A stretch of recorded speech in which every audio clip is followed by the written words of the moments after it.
To Queensland now, and the Premier Anastasia Palaszczuk is being accused of misleading Parliament. That's the polite term for lying.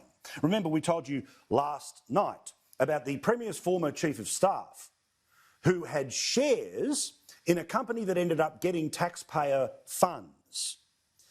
He apparently did not declare this appropriately, and despite the fact that that in and of itself you would think gets you on the wrong side of the Crime and Corruption Commission, it didn't. It doesn't. Because in Palaszczuk's Queensland, it's like Jackie Trad. When did you fill out the paperwork? And then you pass a law saying that exactly what you did is now technically illegal if anyone else does it after you've done it.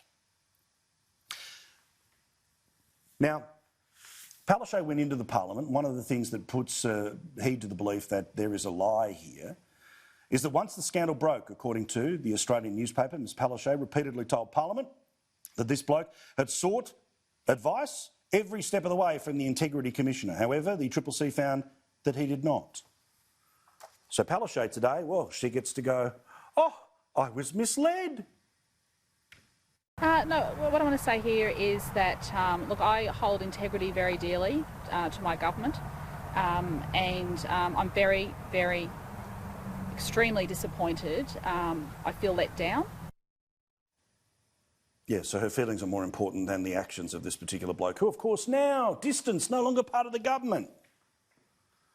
All of this is also fuel to the idiot Deputy Premier of Queensland to continue his fake fight with the federal government, because if you talk about borders rather than complicated corruption stories, the idiots on the 6pm news will end up running that. Here's Stephen Miles trying desperately again.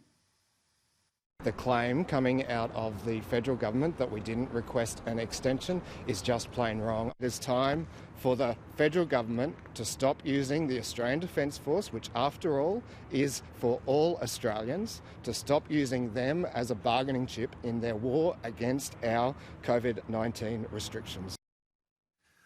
Well, thankfully, Josh Frydenberg wasn't going to put up with any of that. The Treasurer, who is frankly sick of this idea that the Queensland state government gets to pretend that they're protecting jobs when reality they have an unemployment rate that's worse than Victoria, second worst in the country.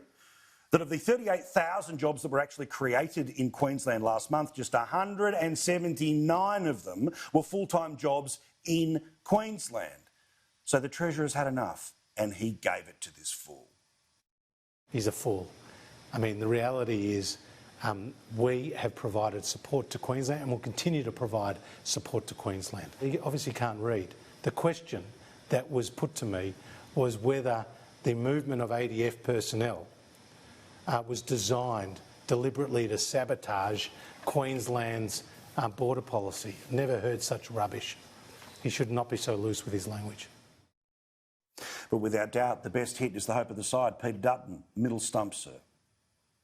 I mean, on a daily basis now, Mr Miles goes out and frankly makes a fool of himself in front of the press. He's done it again today. It's like watching a juvenile go out there on a university campus and engage in university politics. He's supposed to be the Health Minister and the Deputy Treasurer, Deputy Premier of this state, and he's acting like a schoolchild.